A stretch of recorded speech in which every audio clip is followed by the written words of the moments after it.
Assalamualaikum, salam selamat dan sejahtera.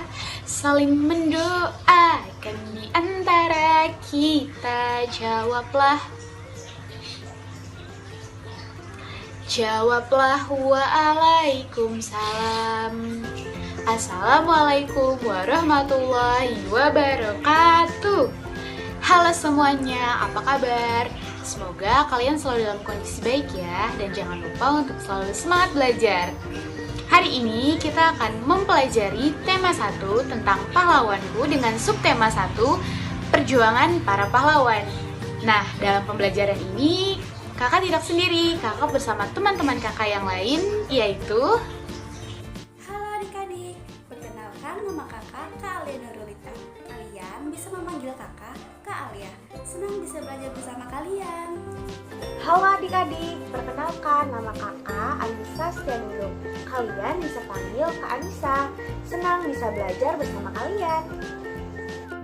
Hai adik-adik, perkenalkan nama kakak Maulidia Yuniar. Kalian bisa panggil kakak Maul. Senang bisa belajar bersama kalian. Halo adik-adik, perkenalkan nama kakak Irbiani Prijayanti. Kalian bisa memanggil kakak Kak Irbi. Senang bisa belajar bersama kalian. dan kakak sendiri Novianti Hairunisya. Yuk, kita mulai aja yuk belajarnya yuk. Baik adik-adik, sebelum memulai pembelajarannya, jangan lupa ya untuk berdoa terlebih dahulu supaya apa yang dipelajari hari ini dapat bermanfaat.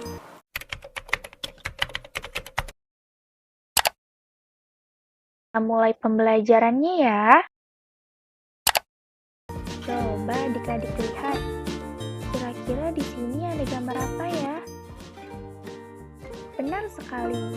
Di sini ada gambar 2 orang anak yang sedang membantu seorang kakek untuk menyeberang jalan. Sekarang kakak tanya lagi. Bagaimana pendapat kalian setelah melihat gambar ini? Oke, kakak sempurnakan pendapatnya ya. Jadi, di dalam gambar ini memperlihatkan bahwa 2 anak tersebut memiliki sikap kepahlawanan, yaitu berkorban untuk membantu orang lain yang membutuhkan. Adik-adik juga jangan lupa untuk saling membantu orang lain yang membutuhkan pertolongan kalian ya. Sebelumnya, kalian tahu nggak sih apa itu pahlawan? Nah, di sini kakak akan memberitahukan pengertian dari pahlawan. Pahlawan adalah gelar untuk orang yang dianggap berjasa terhadap orang banyak dan berjuang dalam mempertahankan kebenaran. Dalam konteks kenegaraan dan kebangsaan, seseorang dijuluki pahlawan karena jasa-jasanya dalam memperjuangkan negara dan bangsa ini untuk memperoleh kemerdekaannya. Indonesia memiliki pahlawan yang memperjuangkan kemerdekaan Indonesia. Berkat jasa dan perjuangan mereka lah bangsa Indonesia terbebas dari penjajahan. Nah, apakah adik-adik sudah mengetahui siapakah nama-nama pahlawan yang ada di foto-foto ini? Dan dari manakah pahlawan tersebut berasal? Jika adik-adik belum mengetahuinya, yuk kita simak sama-sama. Yang pertama ada Insinyur Soekarno. Beliau lahir pada tanggal 6 Juni 1901 di Blitar, Jawa Timur. Beliau mendapat julukan sebagai Bapak Proklamator Indonesia. Yang kedua, Sutomo atau yang lebih dikenal dengan nama Bung Tomo, lahir di Nganjuk, Jawa Timur pada tanggal 30 Juli 1888. Beliau merupakan tokoh pendiri Budi Utomo. Bung Tomo terkenal karena peranannya dalam membangkitkan semangat rakyat untuk melawan kembali penjajah. Yang ketiga, Buya Hamka. Beliau merupakan seorang ulama yang terkenal pada masanya. Beliau penegak kebenaran pasca kemerdekaan. Buya Hamka lahir di Sungai Batang, Tanjung Raya Agam, Sumatera Barat pada tanggal 17 Februari 1908. Buya Hamka memiliki julukan Haji Rasul dan Inyik Doktor. Yang keempat, Wage Rudolf Supratman. Beliau merupakan pencipta lagu Indonesia Raya. Beliau lahir pada tanggal 19 Maret 1903 di Purworejo. Yang kelima, Tuanku Imam Bonjol. Beliau merupakan pejuang yang berperang melawan Belanda. Beliau lahir di Bonjol, Pasaman, Sumatera Barat pada tahun 1772. Tuanku Imam Bonjol bernama lengkap Muhammad Sahab. Yang keenam, Kiai Haji Idam Khalid. Beliau merupakan politisi yang berpengaruh pada masanya. Beliau lahir di Setui, Kalimantan Selatan pada tanggal 27 Agustus 1921. Kiai Haji Idam Khalid memiliki julukan sebagai ahli Yahanmu. Yang ketujuh, Sudirman. Beliau merupakan pahlawan revolusi. Beliau lahir di Desa Karangjati, Purbalingga, Jawa Tengah pada tanggal 24 Januari 1916. Beliau merupakan jenderal besar TNI. Yang kedelapan ada Pangeran Antasari. Beliau merupakan pahlawan nasional. Beliau lahir di Kayu Tangi, Kesultanan Banjar pada tahun 1797. Pangeran Antasari memiliki julukan Amiruddin Kafilatul Mukminin. Yang kesembilan ada Raden Ajeng Kartini. Beliau lahir pada tanggal 21 April 1879 di Jepara, Jawa Tengah. Raden Ajeng Kartini memiliki julukan sebagai pendekar wanita. Yang ke-10, Ki Hajar Dewantara. Beliau lahir pada tanggal 2 Mei 1889 di Kadipaten Pakualaman, Yogyakarta. Beliau mendapati julukan sebagai Bapak Pelopor Pendidikan di Indonesia. Yang ke-11 ada Kapitan Patimura. Beliau merupakan pahlawan nasional Indonesia yang gigih melawan Belanda. Beliau lahir di Haria, Pulau Saparua, Maluku pada tanggal 8 Juni 1783. Kapitan Patimura bernama lengkap Ahmad Lusi. Beliau diberi julukan sebagai Thomas Matulesi. Yang ke-12 ada Pangeran Diponegoro. Beliau bernama asli Bendara Raden Mas Antawirya. Lahir pada tanggal 11 November 1785 di Yogyakarta. Pangeran Diponegoro diberi julukan Satria Piningit. Nah, setelah adik-adik mengenal para pahlawan, kakak punya permainan nih. Bagaimana ya cara bermainnya? Baik, jadi adik-adik menyocokkan dengan cara menarik garis antara tokoh pahlawan dan julukan yang sesuai. Kakak contohin ya untuk nomor pertama. Di sini udah ada tokoh Pangeran Antasari. Pangeran Antasari apa ya julukannya? Ya benar, Amiruddin Khalifatul Mukminin. Nah, kita tarik garisnya ya. Oke, seperti itu adik-adik. Caranya menyocokkan antara tokoh pahlawan dan julukannya. Untuk nomor 2 sampai nomor 5 kita kerjakan bareng-bareng ya. Kita lanjut nomor 2 ya. Adik-adik ada yang tahu tidak? Siapa nama pahlawan di nomor 2? Ya benar, Raden Ajeng Kartini. Raden Ajeng Kartini apa ya julukannya? Pintar sekali, pendekar wanita. Yuk kita tarik garisnya. Oke, kita lanjut. Siapa ya nama tokoh pahlawan di nomor 3? Iya benar, Insinyur Soekarno. Insinyur Soekarno apa ya julukannya? Benar sekali, Insinyur Soekarno memiliki julukan Bapak Proklamator Indonesia. Kita tarik garisnya. Pintar. Selanjutnya, di nomor 4 ada tokoh pahlawan Ki Hajar Dewantara. Apa ya nama julukannya? Ya, benar sekali. Ki Hajar Dewantara memiliki julukan Bapak Pelopor Pendidikan. Kita tarik garisnya ya. Selanjutnya, nomor terakhir, nomor 5. Adik-adik ada yang tahu tidak siapa nama tokoh pahlawan tersebut? Benar sekali, Pangeran Diponegoro. Pangeran Diponegoro apa ya julukannya? Ya, Pangeran Diponegoro memiliki julukan Satria Piningit. Yuk kita sama-sama tarik garisnya. Wah, pintar sekali adik-adik. Berarti adik-adik sudah paham nama-nama pahlawan dan julukannya. Hebat. Selanjutnya kakak punya video nih. Kalian harus memperhatikan ini dengan baik ya. Soalnya nanti ada pertanyaan nih setelah selesai video ini. Jadi kalian harus menyimak videonya dengan baik ya adik-adik. Bendoro Pangeran Haryo Diponegoro atau lebih dikenal sebagai Pangeran Diponegoro adalah salah satu pahlawan nasional Republik Indonesia yang memimpin Perang Diponegoro atau Perang Jawa antara tahun 1825 sampai 1830. Pangeran Diponegoro lahir di Ngayogyakarta, Hadiningrat pada 11 November 1785. Ia adalah putra dari Raden Ajeng Mangkarawati dan ayah bernama Gusti Raden Mas Suraja. Nama asli Pangeran Diponegoro adalah Bendoro Raden Mas Mustahar yang ia dapatkan ketika ia lahir. Di kemudian hari, nama tersebut berubah menjadi Bendoro Raden Mas Antawirya. Nama Pangeran Diponegoro ia dapatkan ketika ayahnya Gusti Raden Mas Suraja naik tahta menjadi raja dan bergelar Hamengkubuwono III. Pada masa mudanya, Pangeran Diponegoro sudah tertarik memperdalam agama Islam dengan membaca buku-buku Islam dan belajar dari para ulama. Meskipun Pangeran Diponegoro merupakan seorang keturunan bangsawan, dia sebelumnya tidak menaruh minat terhadap dunia perpolitikan keraton. Ia lebih menyukai hal-hal yang menyangkut pada masalah keagamaan dan lebih nyaman berbaur dengan rakyat.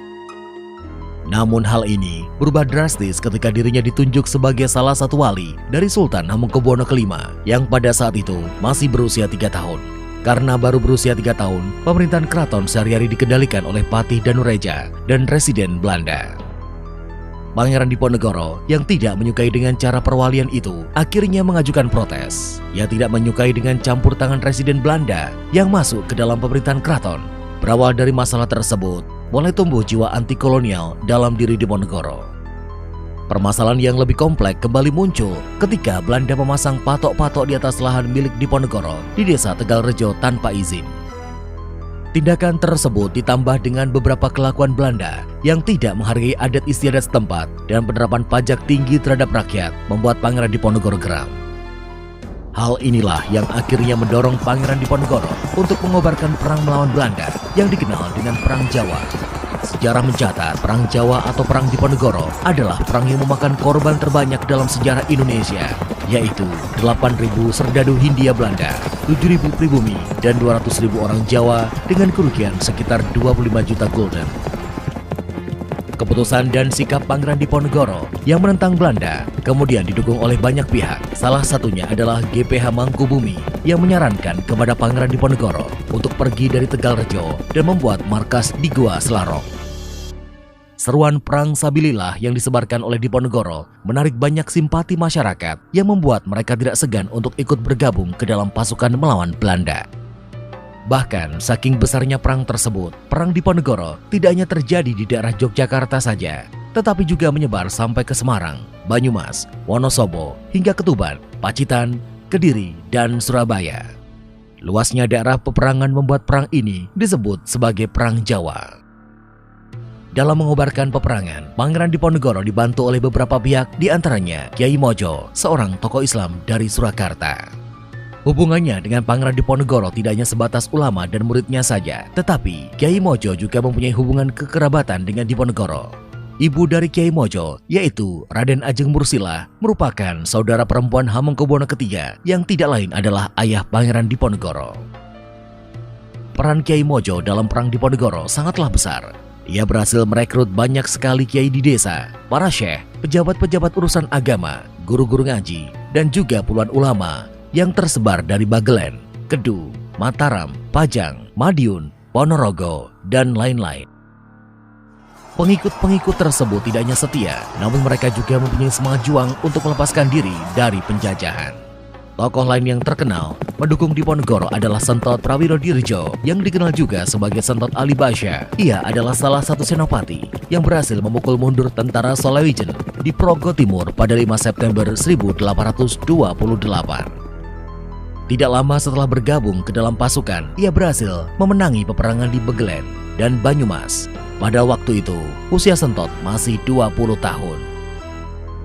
Dalam menghadapi Belanda, Pangeran Diponegoro membagi pasukannya ke dalam beberapa batalion dan menggunakan taktik perang gerilya yang selalu berpindah-pindah. Hal ini mereka lakukan untuk menghindari penyergapan oleh musuh. Markasnya di Selarong seringkali kosong ketika pasukan Belanda menyerang lokasi. Sang pangeran dan pasukannya baru kembali ke Selarong setelah pasukan Belanda pergi meninggalkan Selarong. Akibat penerapan strategi perang gerilya yang dilakukan oleh pasukan Diponegoro, pasukan Belanda mendapatkan banyak kesulitan dan putus asa. Ditambah lagi dengan para panglima Diponegoro yang lebih sering melakukan serangan besar-besaran pada musim penghujan, membuat tentara Belanda yang tidak mengenal medan perang lari kocar-kacir. Berkat dukungan dari rakyat, pasukan Diponegoro mendapatkan banyak keuntungan, antara lain mendapatkan pasokan logistik dan dapat dengan mudah memindah-mindahkan markasnya. Berbagai kesulitan tersebut akhirnya mendorong Belanda untuk mengirimkan beberapa jenderal ke Jawa, seperti Jenderal de Kock, Jenderal Van Gien, Jenderal Holzman, dan Jenderal Bischoff. Namun sejumlah jenderal tersebut belum cukup untuk bisa memadamkan perang Diponegoro, sehingga memaksa Belanda untuk melakukan gencatan senjata.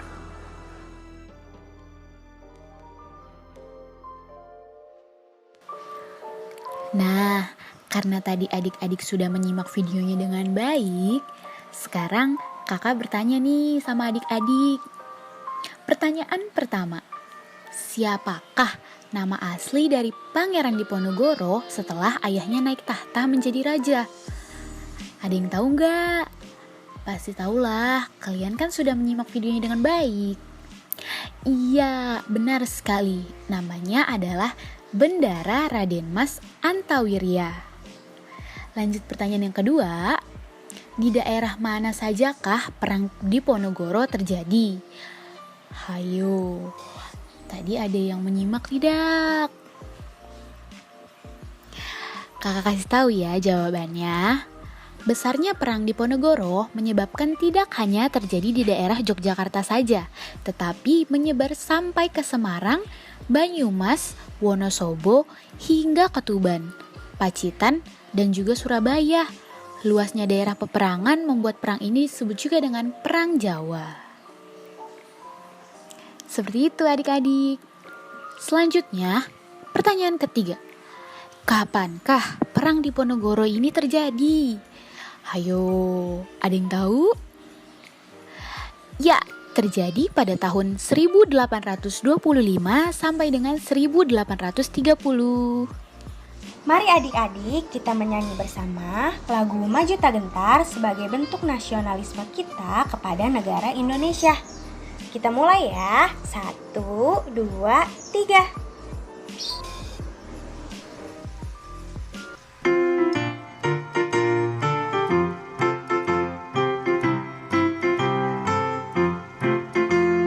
Maju tak gentar, membela yang benar. Maju tak gentar, hak kita diserang. Maju serentak, mengusir penyerang. Maju serentak, tentu kita menang. Bergerak, bergerak, serentak, serentak, menerkam, menerjang, terjang. Tak gentar, menyerang, menyerang, majulah, majulah, menang. Sekarang kakak telah menyiapkan teks tentang Pangeran Diponegoro. Kakak ingin kalian terlebih dahulu membaca dalam hati teks biografi yang sudah kakak berikan di sini. Dibaca dengan baik ya. Kakak berikan kalian waktu dimulai dari sekarang.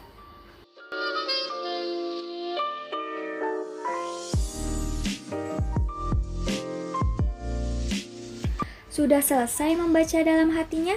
Sekarang kakak akan mencontohkan membaca teks biografi tersebut dengan tanda baca yang benar.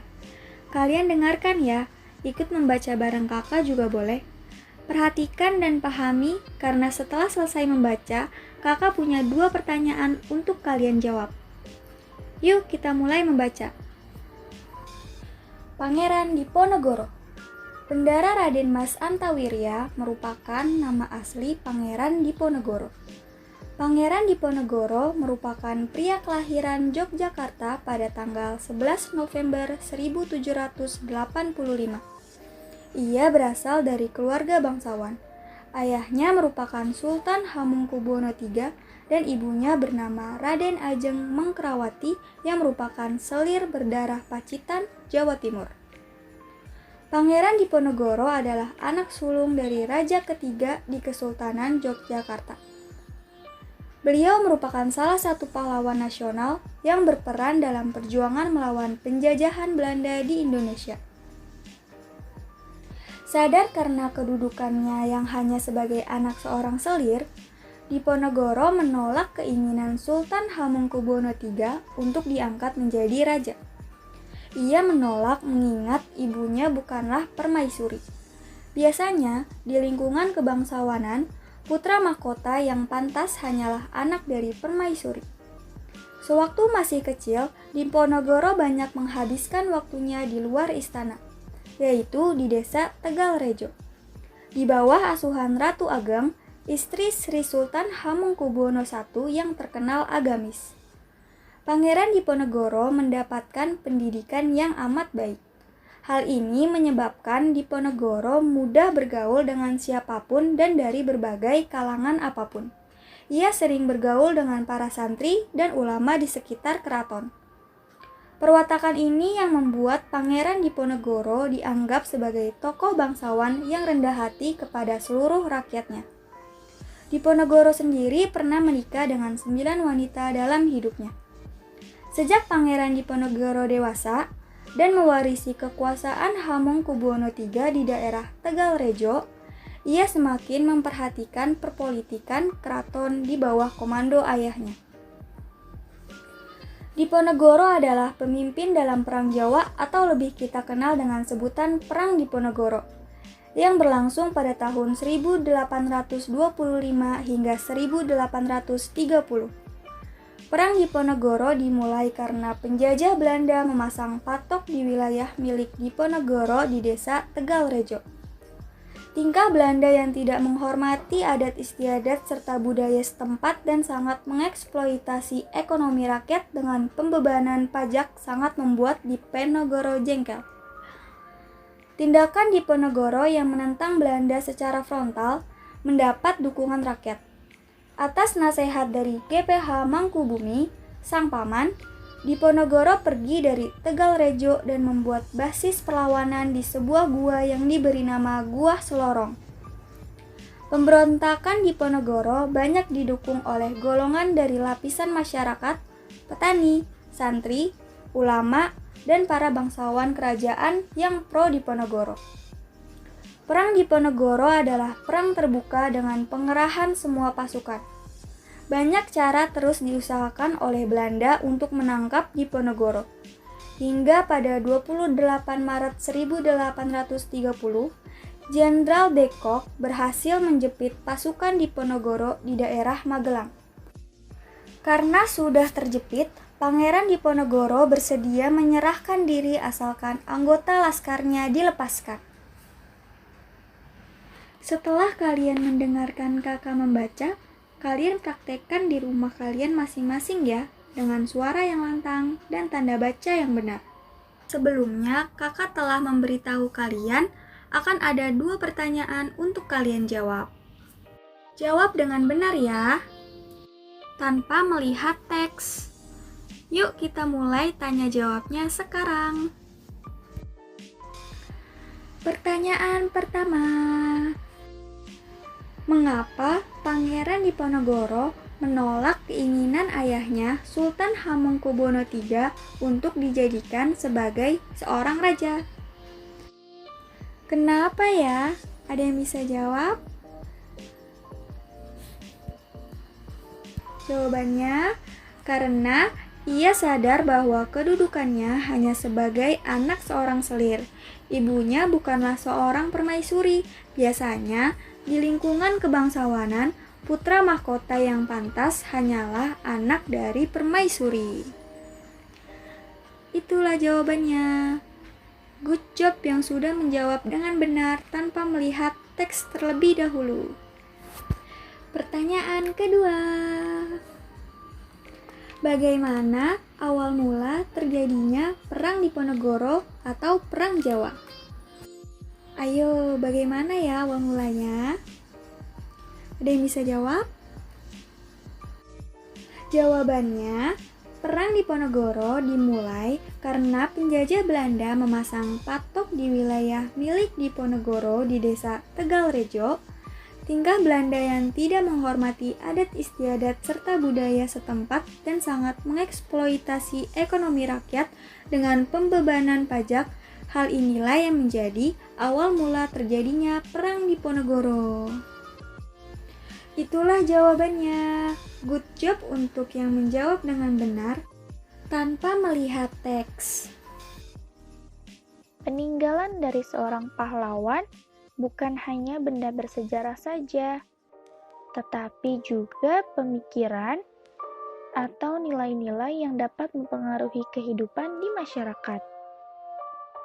Karena tadi kalian sudah membaca teks biografinya, apa saja sih nilai-nilai atau sikap kepahlawanan dari Pangeran Diponegoro yang kalian ketahui?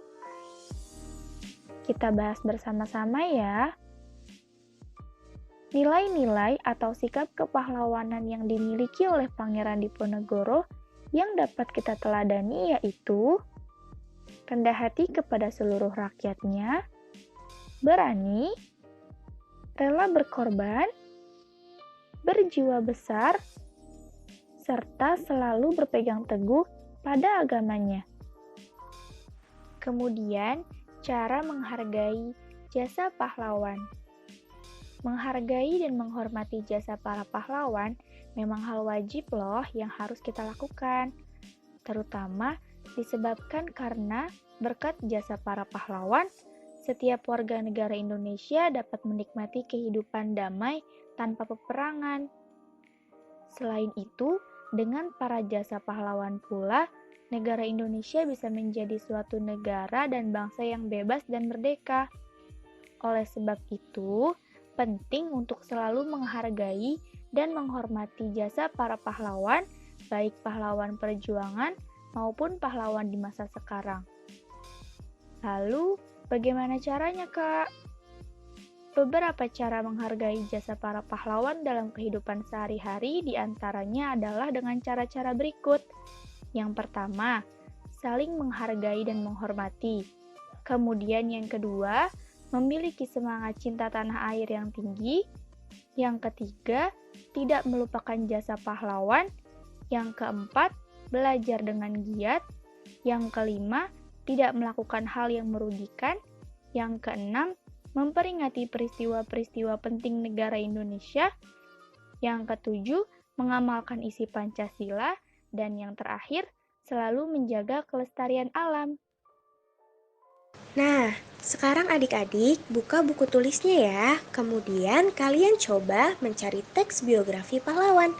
Lalu ditulis di buku tulis dengan rapi dan tanda baca yang benar ya. Contoh dari kakak seperti ini ya, yang kalian sudah baca tadi bersama Kak Mau. Kalian bisa mencari teks biografi di buku atau di internet ya adik-adik.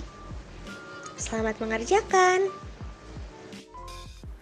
Baik adik-adik, supaya pembelajarannya lebih menyenangkan, kita lakukan permainan yuk. Nah, permainannya berupa kuis nih. Nah, kalian bisa mulai kuis ini ketika kalian telah selesai menonton video ini. Kalian bisa buka kuisnya di web www.quizzes.com dengan kode yang sudah tertera di layar, atau kalian juga bisa nih langsung klik linknya yang sudah tertera di deskripsi box. Selamat bermain! Nah, adik-adik, karena pembelajaran kita telah selesai, kakak ingin tanya, apa saja sih yang sudah kita bahas hari ini? Benar, yang pertama, kita sudah belajar tentang pengertian dari pahlawan. Kemudian yang kedua, nama-nama pahlawan beserta asal daerahnya. Yang ketiga, sikap kepahlawanan yang dapat diteladani di kehidupan sehari-hari. Dan yang terakhir, tentang bagaimana cara kita menghargai jasa para pahlawan sebagai bentuk ucapan terima kasih kepada mereka yang sudah berjuang. Supaya kalian dapat memahami lebih dalam pembahasan hari ini, kakak akan memberikan tugas melalui proyek tema ya, yaitu kalian dapat membuat poster tentang cara menghargai jasa para pahlawan di kehidupan sehari-hari. Kemudian, dilengkapi dengan teks karangannya. Teksnya boleh berupa pengalaman pribadi dari kegiatan tersebut ataupun yang lainnya. Teks karangan ini terdiri dari 3 sampai 5 paragraf. Posternya dihias semenarik mungkin ya, dengan tingkat kreativitas kalian masing-masing. Contoh tugas posternya seperti ini. Bagaimana? Mudah kan? Tugasnya dikumpulkan minggu depan dengan cara kalian foto bersama posternya, kemudian kalian bacakan teksnya dan divideokan. Jangan lupa untuk mengirim tugasnya ke kakak ya. Dan jangan lupa juga untuk meminta bantuan kepada orang tua supaya kalian tidak merasa kesulitan. Sebelum mengakhiri pembelajaran hari ini, mari kita ucapkan hamdalah bersama-sama. Alhamdulillahirabbil alamin. Terima kasih untuk adik-adik yang sudah mengikuti pembelajaran hari ini dengan semangat. Semoga ilmunya bermanfaat untuk kita semua ya. Tetap jaga kesehatan dan jika ingin keluar rumah, tetap mematuhi protokol kesehatan. Wassalamualaikum warahmatullahi wabarakatuh.